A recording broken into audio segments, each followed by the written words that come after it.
Our next topic in OB is the challenges and opportunities for organizational behavior. इसका question बनता है discuss the challenges and opportunities of organizational behavior. Also discuss the importance for organizational behavior पीछे. So to start this answer हम लोग सबसे पहले ये लिखेंगे कि ऑर्गेनाइजेशन क्या होती है. क्या बता सकती हो कि ऑर्गेनाइजेशन क्या होती है? ऑर्गेनाइजेशन में एक तो वो लोग दो या दो से ज़्यादा लोग रहते हैं पहली बात. दूसरी बात वो लोग कॉन्शियसली आए रहते हैं, मतलब उन्हें पता रहता है. और तीसरी चीज़ उनका कॉमन गोल होता है. ये 3 चीज़ें रहेंगी. ठीक है. तो इन 3 चीज़ों के बेसिस पे हम एक ऑर्गेनाइजेशन की डेफिनेशन इजीली बना सकते हैं. दूसरा हम एक्सप्लेन करेंगे कि ऑर्गेनाइजेशनल बिहेवियर क्या होता है. तो ऑर्गेनाइजेशनल बिहेवियर एक मल्टी डिसिप्लिनरी फील्ड है जिसमें कई सारे डिसिप्लिन्स हैं जैसे लीडरशिप, बार एंड एक्सेट्रा, जो पढ़ता है that studies how individuals and groups, दोनों इंडिविजुअल्स एंड ग्रुप्स, एक इंडिविजुअल भी होगा, एक एम्प्लॉय खुद भी होगा और एम्प्लॉय की पूरी टीम भी होगी. मैनेजर के अंदर एक पूरी टीम आ रही है तो वो पूरी टीम भी होगी, मतलब ग्रुप्स भी होंगे. How they behave within the context of organizations. Easy है, 2 लाइन की डेफिनेशन है. Interdisciplinary field that studies how individuals and groups behave within the context of organizations. It seeks to understand, explain and predict human behaviour in workplace. बढ़ाना चाहे तो control भी करता है, because predict करने के बाद ओवरऑल सब काम करने के बाद अप्लाई भी तो करना है ना. तो प्रिडिक्शन तक रुकना नहीं है, उसे कंट्रोल भी करना है. मतलब जो आपके होने वाले जो एक्शंस हैं जो आपने प्रिडिक्ट किए हैं वो आपको पता है कि क्या है, तो आप उन्हें कंट्रोल करें. मतलब अगर कुछ नेगेटिव लग रहा है तो उसे पॉजिटिव करने की कोशिश करें, पॉजिटिव है तो और इंक्रीज करने की कोशिश करें, इंप्रूव करने की कोशिश करें.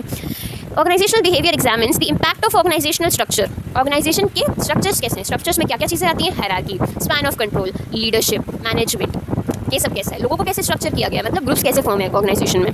दूसरा कल्चर्स, वहाँ के कल्चर्स यहाँ पे क्या इन्वायरमेंट, लोग एक दूसरे को कैसे ट्रीट करते हैं. For example old employees how they treat new employees and how new employees जो अच्छी पोजीशन में चले जाते हैं. फॉर एग्जाम्पल कोई नया है जो मैनेजमेंट की पोस्ट में सीधा आ गया है विदाउट गोइंग थ्रू उसके नीचे के प्रोसीजर्स, तो मे बी नीचे के जो लोग हैं, जो मैनेजर के अंडर के लोग हैं, वो जो कम्पीट कर रहे होंगे मैनेजर की पोजीशन में, वो उससे ऑफेंडेड होंगे. तो उनको कोई कैसे कंट्रोल करेगा, एक दूसरे को कंट्रोल करना, एक दूसरे को अपना जो पोजीशन है उसको मेंटेन रखना विदाउट ऑफेंडिंग एनीवन. ये हो गया कल्चर. एंड तीसरा है processes in human behaviour and how this in turn influences the organisations effectiveness and performance. Human behaviour बहुत सारे हैं. सोशल सिचुएशंस भी ह्यूमन जैसे बिहेव करते हैं वो प्राइवेट सिचुएशंस जो अकेलापन होता है उससे बहुत अलग होता है. लोग चाहते हैं कि लोग उनको अच्छी नज़र से देखें दूसरे लोग. तो ये सब चीज़ें कैसे इफेक्ट करेंगी एक ऑर्गेनाइजेशन की इफेक्टिवनेस और परफॉर्मेंस को. ओवरऑल एक ऑर्गेनाइजेशन का टर्नओवर कैसा होगा, कंज्यूमर्स का सेटिस्फैक्शन कैसा होगा, ऑर्गेनाइजेशन का प्रॉफिट कैसा होगा, ये सब हमारे ह्यूमंस जो है ऑर्गेनाइजेशन के अंदर वो डिसाइड करेंगे. तो उसके लिए हमें ओबी की बहुत ज़रूरत होती है. OB as a field explores various factors that influence how people behave in the workplace. लोग वर्कप्लेस में कैसे बिहेव कर सकते हैं, उनका motivation, leadership, satisfaction, communication, decision making, attitudes, और बेसिकली पूरे सिलेबस में से जितने शब्द याद आ जाएं आप सबको, वो सभी जो है ऑर्गेनाइजेशन को इफेक्ट करेंगे. तो हमें देखना है कि ऑर्गेनाइजेशंस कैसे एक अच्छा इन्वायरमेंट क्रिएट करें. यहाँ पे ऑर्गेनाइजेशंस का क्रिएट करना मतलब लीडर्स का क्रिएट करना, वो कैसा इन्वायरमेंट क्रिएट करें जिससे ज़्यादा से ज़्यादा पॉजिटिव बिहेवियर जो है वो फैसिलिटेट हो, प्रमोट हो, और जो नेगेटिव बिहेवियर है उसको बिल्कुल भी रेनफोर्स नहीं किया जाए. अगेन जो पिछले 2 साल से जो भी शब्द पढ़े हैं सब इसमें डाल सकते हैं. Reinforcement, punishment, facilitation, inhibition, loafing, सब कुछ इसमें डाला जा सकता है. पूरी सोशल साइकोलॉजी, पूरी वो इंट्रोडक्शन सब डाल देंगे. इंप्रेशन फॉर्मेशन चलेगा बट सब कुछ डाल देना, जो मिलेगा, जो याद आएगा सब डालते जाना. इससे हमें क्या करना है, इंडिविजुअल्स को बेसिकली क्या करना है, अपना बेस्ट देना के लिए प्रमोट करना, और दूसरा टीम वर्क को मेंटेन करने के लिए प्रमोट करना है. बिकॉज एक इंडिविजुअल अकेले एक ऑर्गेनाइजेशन नहीं संभाल सकता है, वो एक ग्रुप ऑफ पीपल इसीलिए है क्योंकि अकेले एक इंडिविजुअल के लिए प्रोडक्शन, मैनेजमेंट और पैकेजिंग, कंट्रोलिंग ऑफ मतलब testing of products, consumer satisfaction, services, marketing सब कुछ नहीं संभाल सकता है. तो इसीलिए एक पूरे ग्रुप ऑफ पीपल का होना बहुत ज़रूरी होता है, और उन सबका साथ में काम करना उससे भी ज़्यादा ज़रूरी होता है. तो ऑर्गेनाइजेशनल बिहेवियर के अब कई चैलेंजेस भी हैं और अपॉर्चुनिटीज़ भी हैं. तो बेसिकली हमें पहले ये जानना होगा कि मॉडर्न एरा में, क्योंकि अब हम एंशिएंट टाइम्स में तो है नहीं, मॉडर्न एरा है, मॉडर्न चेंजेस हैं, मॉडर्न प्रॉब्लम्स हैं, मॉडर्न सोल्यूशंस हैं. तो ये सभी हमारे लिए अपॉर्चुनिटीज़ भी लेके आते हैं और चैलेंजेस भी लेके आते हैं in the field of organizational behaviour. तो हमें ये देखना है कि कैसे ये कुछ जो हमारे प्रॉब्लम्स हैं उनका सोल्यूशन क्या हो सकता है और वो हमारे लिए अपॉर्चुनिटी कैसे बन सकते हैं. तो पहला टॉपिक देखते हैं, डाइवर्सिटी एंड इंक्लूजन.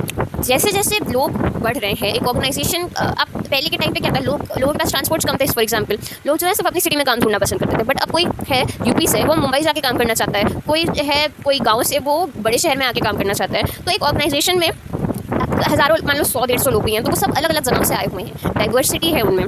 डाइवर्सिटी मतलब सब अलग अलग एक दूसरे से, वो सभी जो है different ethnicity, backgrounds, genders, generations से बिलोंग करते हैं. जनरेशंस भी डिफरेंट होंगे, कोई ज़्यादा ओल्ड होंगे, कोई कम एकदम न्यू एज होंगे. कोई मान लो 18 ईयर्स का है, निकलते ही जॉब ज्वाइन कर लिया स्कूल से. कोई है जो 60 साल में रिटायरमेंट की एज उनकी आ रही है. तो ये सभी होंगे एक ऑर्गेनाइजेशन में साथ में.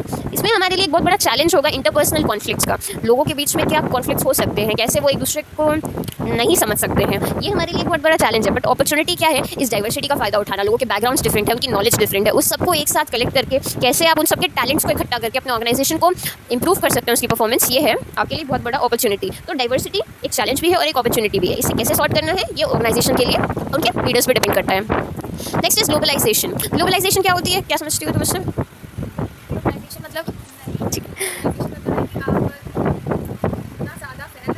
गुड।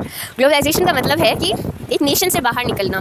मतलब लोग जो हैं, अब इंडिया से हम लोग हैं, इंडिया से हम लोग निकल के बाहर यूएस जा रहे हैं काम करने के लिए, यूके, कनाडा, कहीं पे भी दुनिया छोड़ी नहीं है खैर। तो हम लोग हर जगह जा के काम कर सकते हैं और दूसरे देश के लोग हमारे यहाँ आके काम कर सकते हैं। इनफैक्ट इलाहाबाद में तो नहीं, बट दिल्ली, मुंबई में ये बहुत कॉमन होता है कि लोग जो है दूसरी कंट्रीज़ के लोग आके यहाँ पे काम कर रहे हैं, मेट्रो सिटीज़ में स्पेशली। तो ग्लोबलाइजेशन है, इससे हमारे क्या बढ़ रहा है, हमारा कम्युनिकेशन पहली बात तो डाइवर्स हो रहा है। अब आपको कहीं जाके भी काम करने की ज़रूरत नहीं है। ऑनलाइन का इतना प्रचलन है कि अब वर्चुअल टीम्स बन चुकी हैं। अब एक वर्चुअल टीम में आप दुनिया के मतलब 50 लोग हैं, तो मान लो 30-40 एम्प्लॉइज़ तो दुनिया के अलग अलग कोने से हैं ना। कोई मल्टीनेशनल कंपनी है, मैनेजर्स की मीटिंग हो रही है, तो मैनेजर्स तो ऑल ओवर द वर्ल्ड आएंगे। तो वो सभी लोग जो हैं अलग, उनका कम्युनिकेशन करने का स्टाइल डिफरेंट होगा, उनके लैंग्वेजेस डिफरेंट होंगे, कल्चर डिफरेंट होगा। कहीं पे कुछ वर्ड्स कहना बहुत नॉर्मल होगा, कहीं पे वो चीज़ें कहना बहुत ज़्यादा ऑफेंसिंग होगा। तो ये सभी दिखना बहुत मुश्किल होता है, बट यही हमारे लिए एक अपॉर्चुनिटी भी है, बिकॉज बिजनेसेस जो है वो फैलेंगे, आपके लिए इंटरनेशनल मार्केट पूरा खुल जाएगा। Globalization is a challenge because local business को बहुत इफेक्ट पड़ता है। छोटे बिजनेसेस जो है वो उतना कम्पीट नहीं कर पाते हैं, ना ही वो उतने प्राइसिंग लो कर सकते हैं, बिकॉज अगर प्रोडक्शन ज़्यादा होगा तो प्राइसिंग आप लो कर सकते हो, बिकॉज कॉस्ट कट हो जाते हैं। बट छोटे बिजनेस के लिए तो ये पॉसिबल नहीं होगा, वो इतना ना प्रोड्यूस कर पाएंगे, ना इतनी कैपिटल लगा पाएंगे। तो ग्लोबलाइजेशन उनके लिए एक चैलेंज होगा, बट अपॉर्चुनिटी है। अगर आपने ग्लोबलाइज कर लिया तो आपके पास इंटरनेशनल मार्केट होगा, और इंटरनेशनल मार्केट बहुत बड़ा है। There are billions of people in the world, सब आपके कस्टमर बन सकते हैं पोटेंशियल। टेक्नोलॉजिकल इन्वेस्टमेंट, कॉन्स्टेंटली रोज़ एक नई टेक्नोलॉजी आ रही है, रोज़ नए रोबोट्स आ रहे हैं, नई मशीन्स आ रही हैं, नए सॉफ्टवेयर आ रहे हैं, और ये सभी चाहते हैं कि उनके जो ऑर्गेनाइजेशन के जो भी एम्प्लॉइज़ हैं वो बेस्ट टू बेस्ट काम इक्विपमेंट्स पे काम करें। बट रोज़ आप अपने इक्विपमेंट्स नहीं चेंज कर सकते हो ना, रोज़ आप नए सॉफ्टवेयर नहीं इंट्रोड्यूस कर सकते हो। एक चैलेंज होता है ऑर्गेनाइजेशन के लिए, द बेस्ट सॉफ्टवेयर चूज़ करना, द बेस्ट इक्विपमेंट चूज़ करना, जो कुछ सालों तक वो उसके लिए एसेट बना रहे, जल्दी खराब होकर उसके लिए एक लाइबिलिटी ना बन जाए। तो चैलेंज क्या होगा, टेक्नोलॉजी कॉन्स्टेंटली चेंज हो रहा है। आपने मान लो इस साल नया लिया, आपके कॉम्पिटिटर ने अगले साल नया लिया एंड वो बेटर निकला आपसे इक्विपमेंट, तो वो आपके लिए एक चैलेंज होगा। आप उससे कैसे कम्पीट कर पाओगे उसकी बेटर टेक्नोलॉजी से, क्योंकि आप फिर से नेक्स्ट ईयर अपनी टेक्नोलॉजी इंप्रूव नहीं कर सकते हो। सबके पास एप्पल नहीं होता है, एप्पल हर साल नई टेक्नोलॉजी ला सकते हो, पर क्या आप हर साल नई टेक्नोलॉजी नया एप्पल खरीद सकते हो फ़ोन? वो एक चैलेंज है। बट अपॉर्चुनिटी क्या है, प्रोडक्टिविटी इंक्रीज करना। जो पहले था उससे आपने तो बेटर किया ना, कंज्यूमर सेटिस्फैक्शन इंक्रीज हुआ। कैसे होगा, अगर आप बेटर सर्विसेज प्रोवाइड कर पाओगे, बेटर प्रोडक्ट्स दे पाओगे, आपके बेटर गोल्स होंगे, आपका बेटर मार्केटिंग स्ट्रक्चर होगा, तो कंज्यूमर सेटिस्फैक्शन बढ़ेगा एंड ओवरऑल ऑर्गेनाइजेशन का इफेक्टिवनेस बढ़ेगा। Remote work and virtual teams, अब क्या है, कोरोना वायरस के बाद स्पेशली एक घर से काम करने का बहुत ज़्यादा प्रचलन है। अब इसमें क्या है, हम लोगों को चैलेंज है, लोगों घर पे जो है आलस ना हो जाए, उनको बैठे लेटे ना हुए कि बस वो बीच बीच में आके उसको हिला दे रहे हैं कंप्यूटर को, कि लग रहा है कि हाँ काम कर रहा है इंसान, बट वो अपना बैठ के खाना बना रहे हैं, नेटफ्लिक्स एंड चिल कर रहे हैं। तो ये काम ना हो, तो उनको कैसे मैनेज करना है एम्प्लॉइज़ को घर पे बैठे बैठे।